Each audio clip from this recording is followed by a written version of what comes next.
Okay, so here first question is accounting equation shows. So there are four information. Asset is equal to liability plus capital, capital is equal to assets minus liability, liability is equal to assets minus capital, and all. So you can see first is also correct, second is also correct, and third is also correct. Because if you want to calculate liability, the formula you will apply asset minus capital. Okay, this means we can see all are correct. So all information is correct. So all will be the correct answer. Okay. Now second, if assets rupees 50,000, capital rupees 30,000, then liabilities will be, as we know that asset is equal to liability plus capital, so liability is equal to asset minus capital. Okay, so asset is 50,000, capital is 30,000, so liability will be 20,000.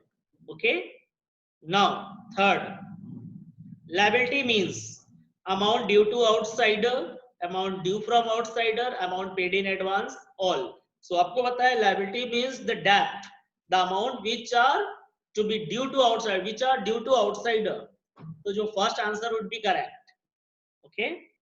Now fourth one is when we sell goods to customer on credit is called.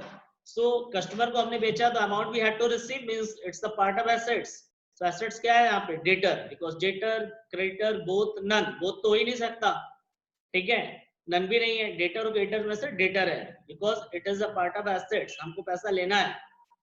So when we sell goods to our customer on credit is called debtor. And now fifth one, expenses due is called.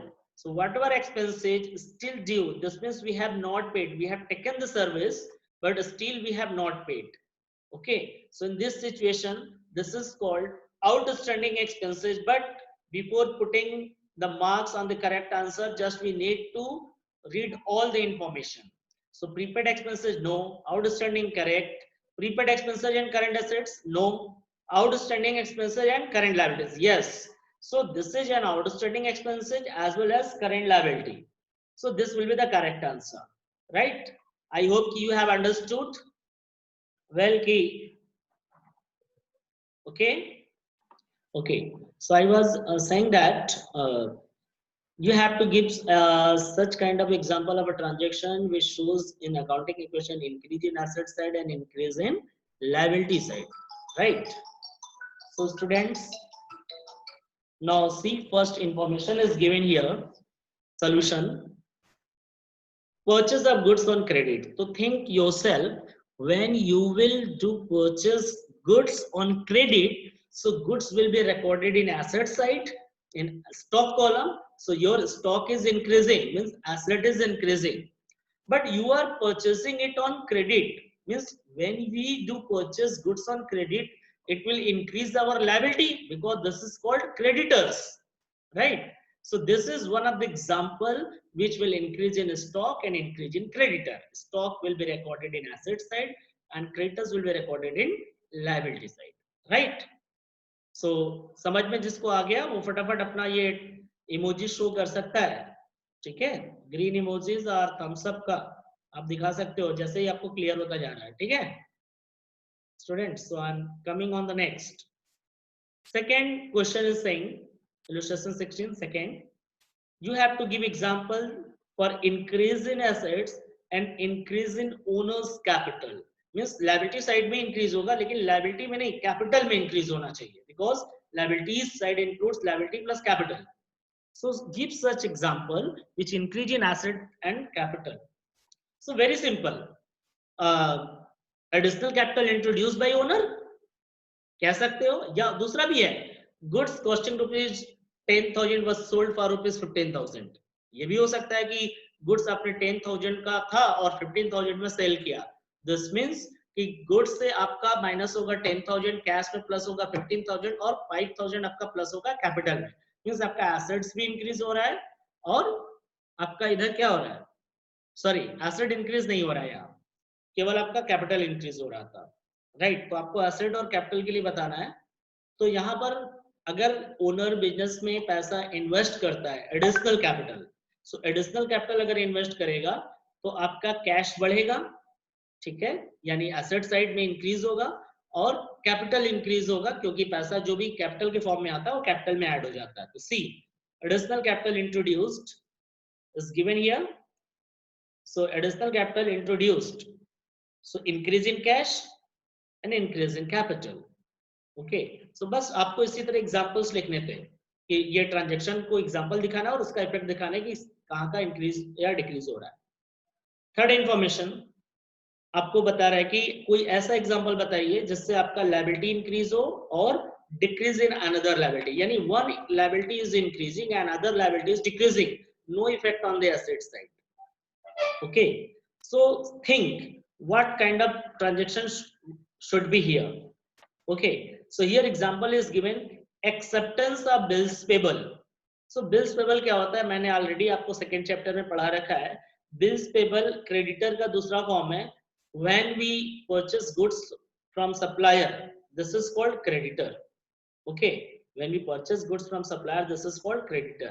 And when we give a bills of exchange by giving our acceptance to our supplier, so creditor की value क्या होती है, decrease हो जाएगी और उसकी जगह bills payable create हो जाएगा। तो bills payable is also a part of liability.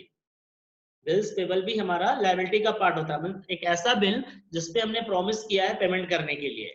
तो जब हम अपने सप्लायर को बिल्स पेबल एक्सेप्ट करके देते हैं तो वो सप्लायर क्या करता है, लायबिलिटीज में से मतलब हम लोग क्या करते हैं, हम लोग अपने लायबिलिटीज में से क्रेडिटर की वैल्यू माइनस कर देते हैं और बिल्स पेबल की वैल्यू से लायबिलिटी में इंक्रीज कर देते हैं। दिस मींस हमारा इंक्रीज इन बिल्स पेबल और डिक्रीज इन क्रेडिटर्स होगा। सिंपल सा मैं एग्जांपल लेके बताता हूँ। देखो, आपने 10,000 रुपए का 10,000 का गुड्स परचेस किया ऑन क्रेडिट, राइट। मान लो मिस्टर एक्स से आपने 10,000 का गुड्स परचेस किया ऑन क्रेडिट। सो अब आप अपने बैलेंस शीट में लायबिलिटी में क्या दिखाएंगे, creditor of ₹10,000। Suppose that 2 days after आपने अपने क्रेडिटर एक्स को क्या किया कि बिल्स ऑफ एक्सचेंज एक्सेप्ट करके दे दिया, उसमें ये प्रॉमिस करते हुए कि इसका पेमेंट आप 2 months लेटर करोगे। तो अब आपने बिल जैसे ही दिया तो आपका वो क्रेडिटर क्या हुआ, माइनस हो गया और उसकी जगह पर क्या आप लिखोगे, बिल्स पेबल, यानी लायबिलिटी साइड में क्रेडिटर खत्म हो गया, माइनस हो गया और बल्कि उसकी जगह पर क्या आ गया, बिल्स पेबल। तो एक लायबिलिटी आपका इंक्रीज हो रहा है और दूसरा लायबिलिटी डिक्रीज हो रहा है। ठीक है, fourth one is saying, so the example or give the example of transaction which decrease in liability and increase in owners equity। आपको कोई ऐसे एग्जांपल्स देने हैं जिससे लायबिलिटी डिक्रीज होगा और ओनर्स इक्विटी आपका इंक्रीज होगा। सो अब बताइए कि कौन सा ऐसा है। तो थिंक करना पड़ेगा, आपको सोचना पड़ेगा और ये तभी होगा जब आप क्वेश्चन सॉल्व किएंगे। ठीक है, सो यहाँ कह रहा है conversion of loan into capital. देखो बहुत सारे एग्जांपल्स हो सकते हैं। ठीक है, decrease in liability and increase in owner's equity. ठीक है, so conversion of loan into capital, किसी पर्सन से हमने लोन लिया था, ठीक है, या मान लो ओनर ने ही फर्म को लोन दिया था। सिंपल सा चीज, मान लो कि मिस्टर ए का बिजनेस है, ए ने फर्म को ही लोन दिया रखा था 20,000 रुपए का। ठीक है, बाद में ए ने कहा कि मेरे 20,000 रुपीज के लोन को कैपिटल में कन्वर्ट कर दिया जाए, जिससे क्या होगा कि इनका लोन का अमाउंट माइनस हो जाएगा और कैपिटल का अमाउंट प्लस हो जाएगा। तो decrease in loan and increase in capital. ठीक है, दूसरा तरीका ये भी हो सकता था कि हमने कोई क्रेडिटर था 50,000 का, उसको 45,000 पे फुल सेटल कर दिया, तो लोन आपका कम हो गया और क्रेडिटर बढ़ गया। तो ऐसा भी हो सकता था, बट एक एग्जांपल जो पूछा गया है यहाँ पर उसके अकॉर्डिंग यहाँ पर ये है conversion of loan into capital. It will give you an idea. Now fifth, increase in assets and decrease in another assets. आपको कोई ऐसा ट्रांजैक्शन दिखाना है जिससे एक एसेट इंक्रीज हो दूसरा एसेट डिक्रीज हो जाए। तो जैसे कैश रिसीव्ड फ्रॉम डेटर्स, ये भी लिखा सकते हो क्योंकि डेटर आपका एसेट्स होता है और कैश भी एसेट्स है। तो डेटर से जैसे ही पैसा आपको मिलेगा तो आपका कैश इंक्रीज होगा और डेटर्स माइनस हो जाएगा। तो यहाँ पर देखो cash received from debtors, increase in cash and decrease in debtors. और दूसरा तरीका भी है, कोई और इन्फॉर्मेशन देखो, एक अल्टरनेटिव दिया है, फर्नीचर परचेस फॉर कैश। कोई भी चीज अगर आपने जैसे एसेट्स खरीदा तो कैश आपका डिक्रीज होगा और फर्नीचर इंक्रीज हो जाएगा। ठीक है, so this are the examples. Now 6, decrease in assets and decrease in liability. अब आपको कुछ ऐसा बताना है जिससे एसेट्स भी कम हो और लायबिलिटी भी।